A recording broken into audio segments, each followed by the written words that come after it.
Hi guys, gagawa pala tayo ng Christmas wreath. Itong mga guys, mga old na mga Christmas decor. So gagawa natin ng Christmas wreath ito para sa dekorasyon natin sa mga pintuan.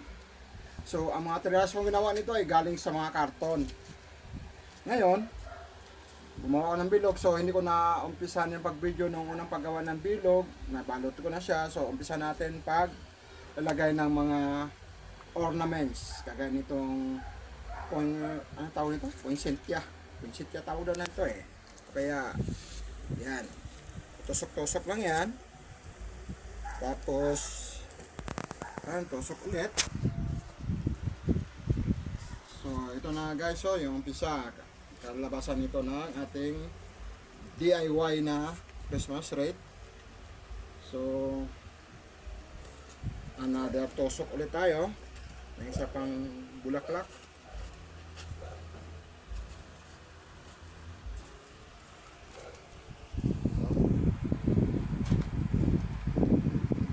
So mga guys, kung hindi pa kayo nakapag-subscribe sa ating channel ay paki-subscribe naman at paki-click naman Kukong Dodong. So, ito na siya. So, tuloy-tuloy lang tayo sa paggawa. Lalagyan natin ng mga ganitong mga palamuti. Ito mga guys, itong mga materials ito ay nanggaling to sa old Christmas tree ng sa aking pinagtrabahuan. So, kasi binabaliwala nila, pinulot ko siya. Kasi sa isip-isip ko, pagdating ng Pasko, magagamit ko siya. So, ito ngayon, nagamit ko na siya.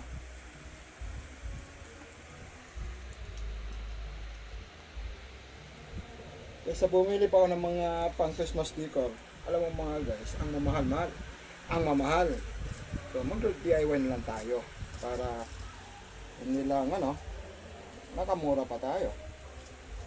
Dahil ang lahat ng mga materials na ginagamit natin ay puro recycle lang.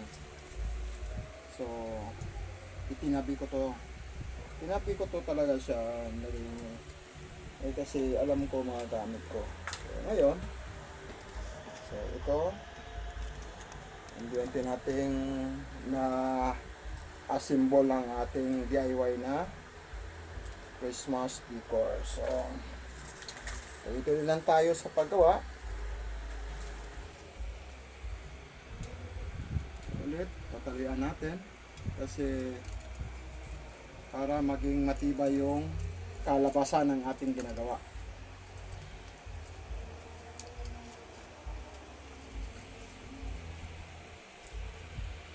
Kasi alam nyo mga guys, pag binibili nyo to sa mall, napakamahal nito.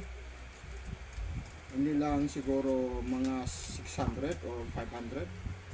600, mas pababa. 600 to 1,000. Diba? Kaysa ikaw na lang gagawa, at least masasabi mong worth it yung ginagawa mong DIY. So ito na yon.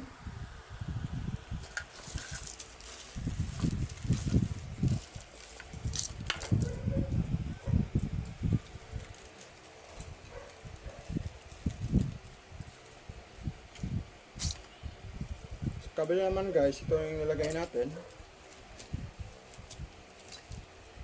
Yan. Plus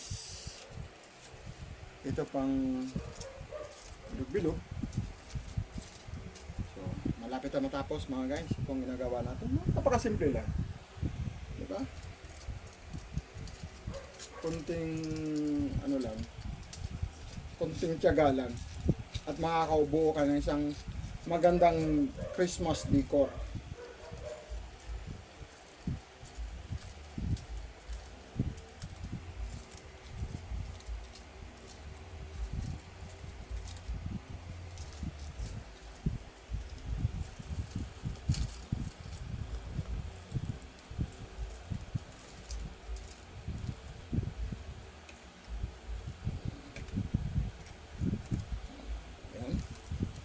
So, malapit na mabuo yung ating Christmas decor.